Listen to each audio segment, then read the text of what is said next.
وبركاته حبايبي، عاملين ايه؟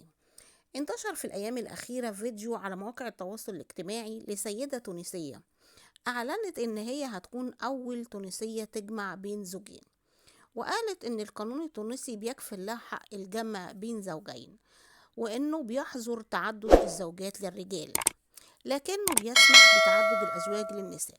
وبتقول كم انا سعيده واسال اصحابي واحبابي ان هم يحضروا حفل الزفاف اللي هيقام اخر ديسمبر. وهعرض لكم دلوقتي الفيديو. والمحامي التونسي منير بن صالحة بيقول إن القانون التونسي يؤكد إن تعدد الزوجات ممنوع، ولم يتحدث عن تعدد الأزواج، وإن القانون التونسي لم يضع عقاب للمرأة اللي بتجمع بين أكثر من رجلين. لو عجبك الخبر واستغربت زي ما أنا استغربت، يا ريت ما ننساش ندوس اللايك بعد ما نشوف الفيديو. والسلام عليكم ورحمة الله وبركاته.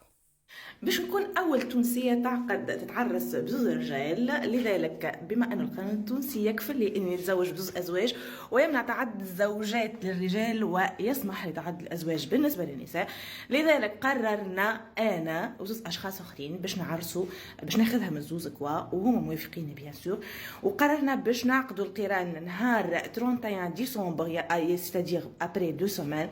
نستدعى أصحابي وحبايبي والعباد اللي تحبني والعباد اللي تفرح لي بيان سور، وبهذا سأكون أول امرأة تونسية تتزوج من رجلين في نفس الوقت. كم أنا سعيدة.